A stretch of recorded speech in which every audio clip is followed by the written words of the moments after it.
Lord High Protulpit looked around the command deck of the ship, her arms crossed and squeezing her forearms with her three-fingered hands. Her excitement was infectious, and she could see that her crew was feeling the same exhilaration as she was. The ship still looked alien, despite the 3-month-long trip aboard it. The seats had been modified to fit here people, since they were originally designed for beings roughly 2 meters tall, with wide bodies, long legs and arms, and heavy weight. Still, the crew each held their assigned positions, sometimes 2 or 3 crewmen per station to take over the duties that just one of the original crew members had been able to perform. But the ship was theirs now, the species that created it dead and gone. The Department of Exploration and Scientific Discovery had discovered the ship nearly a decade before, a drifting hulk, coasting between the stars. Security charges had done their work, and the weapons, drives, molluscs, and more had all been destroyed. But the hull remained. The Department of Exploration and Scientific Discovery had come up with a plan. Leave the battle damage. Restore the engines. Make it space-worthy again. Then load up a scientific discovery team inside a ship hidden inside the ship. Hide 2 ships full of way of the means military troops within the massive bays. Use the hulk to penetrate the heavily guarded systems at the edge of DRA. Fulton space. The systems were older systems, Forerunner systems, part of the fallen Confederacy. It galled the DRA. Fulton people to admit it, but the Forerunners, as diminished and fading as they were still more powerful than the DRA. Fulton Empire. Worse, there were hundreds, thousands of stellar systems that the fallen Confederacy had listed as interdicted, forbidden everyone else from exploring them or gathering the resources still remaining in the system. Any ships that intruded upon the system, that ignored any warnings, were blasted out of space by horrifically powerful weapons that defied understanding by DRA. Fulton science. But Protulpit knew that this plan would not fail.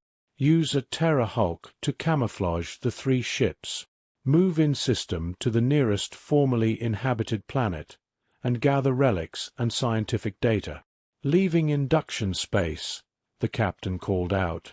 Protulpit nodded sagely, watching the view screen as the colors of the induction plane suddenly cleared away as the Terra hulk dropped from the alternate reality and back into what laymen referred to as real space.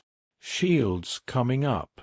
Switching power from induction engines to sublight engines, was called out. Protulpit just smiled. Incoming transmission, the communication officer called out, her ears flattening against her skull in response to her stress.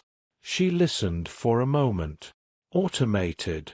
No lexicon exchange. It's demanding proof of life. We're being targeted.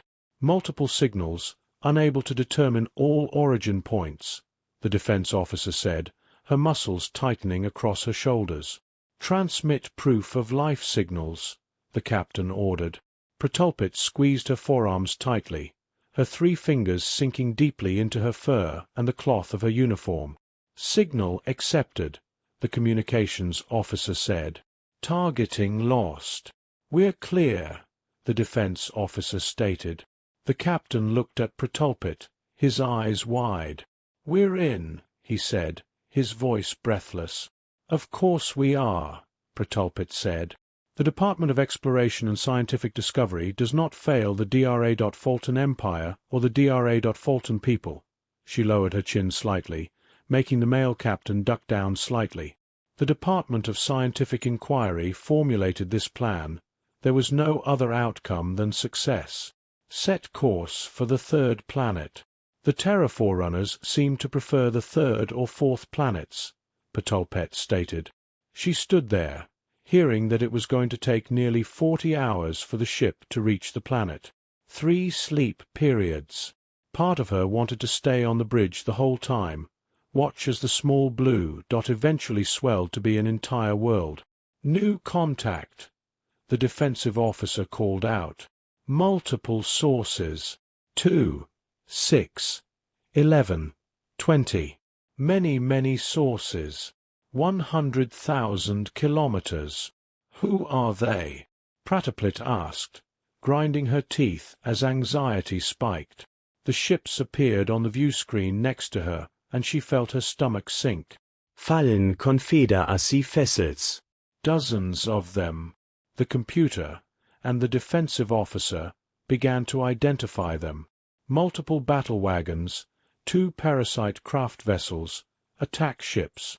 They're already deploying offensive and defensive pods, the defensive officer stated. Incoming signal, the communications officer said. Use the overlay, Patulpet said. She stepped forward slightly. I have studied ancient recordings and will attempt to appear as a terror. The screen rippled, and Patulpet managed to keep her face blank as the low-resolution video manifested on the view screen. It was a massive insect, easily 2 meters tall, a triangular head, 2 arms with manipulative digits, 2 arms that terminated in sharp blades, lower body with 4 legs. It was a dull tan with splotches of light green. It wore a sash that glimmered with hidden icons, a black and white uniform that covered its body, and a brimmed hat that had a softly glowing edge that ran through the visible light spectrum in a slow circle around the hat. The insect lit a white tube and exhaled smoke. "We are." Patulpet started. "Not the TSFV Fat Freddy Fastbender," the insect said. "That ship was lost during the Terran/Atrekna War with all hands." Patulpet stopped in mid-syllable.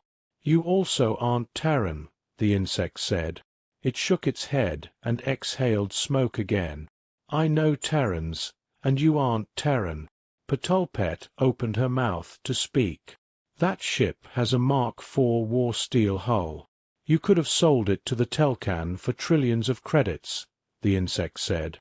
Patulpet felt her lip curl in a sneer at the mention of the isolationist and unfriendly Telcan, a forerunner species known for their warlike ways and belligerence toward the DRA. Empire. "Definitely not Terran," the insect said. Patulpet made a motion for the overlay to be removed.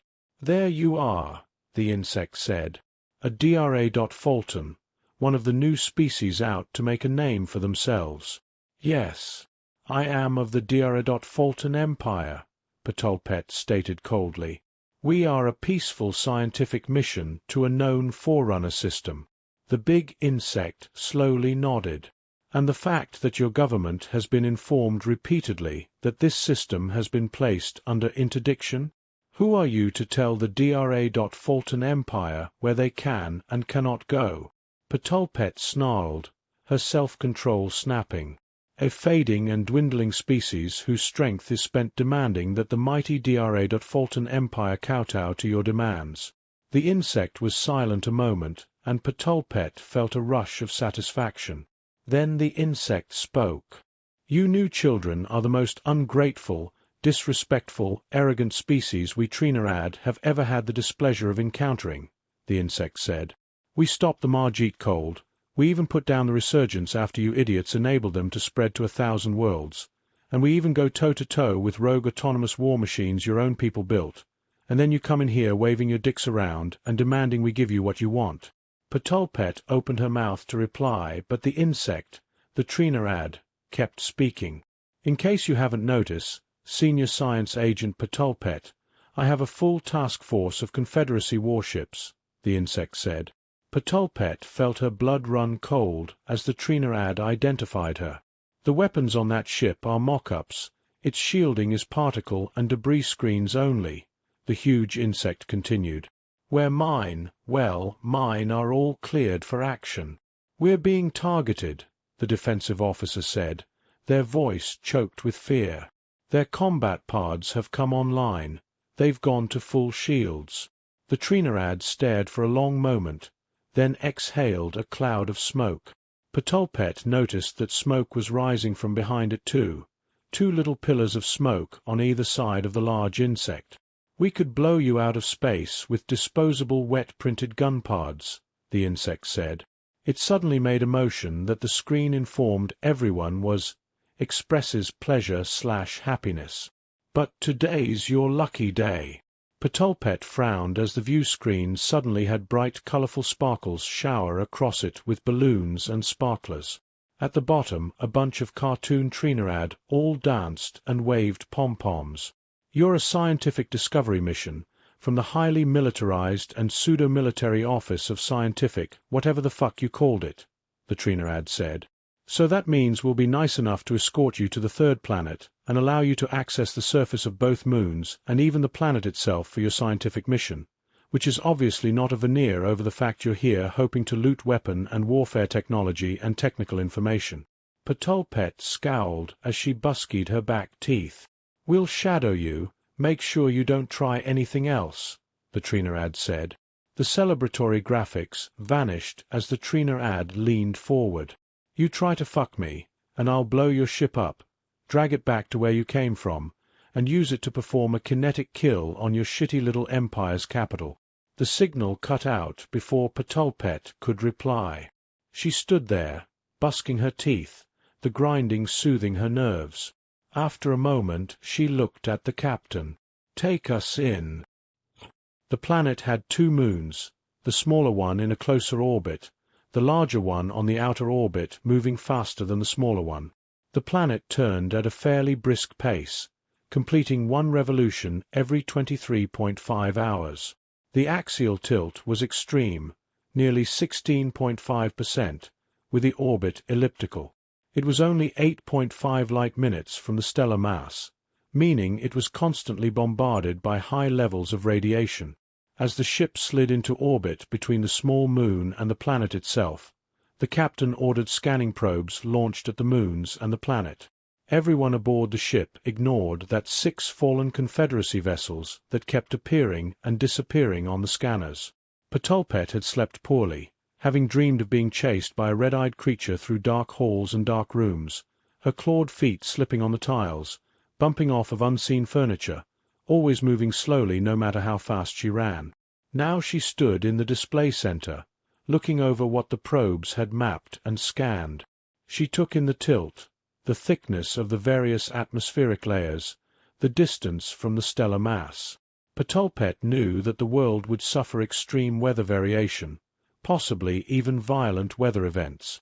The amount and variation of flora and fauna was staggering.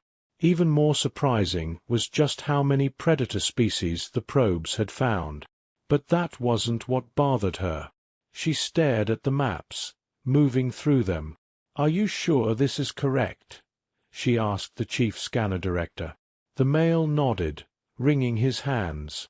"Yes, senior agent," he said, ducking his head. Ptolpet had to resist having the 4 females of the Way of the Mean's military guard beat the truth out of the male. She stared at the map some more, as if she could will what she wanted to manifest. "Where are the cities? The manufacturing centers? The habitation complexes?" she asked. Any structures that the probes were able to find were heavily overgrown by flora, the cringing male said, his voice trembling and servile. Vehicles. Space ships? Any life forms higher than animals? Ptolpet asked. "No, senior agent," the male said. Ptolpet buskied her back teeth, reaching out to grab the bar and squeeze it. She flicked her ears in irritation as she stared at the map.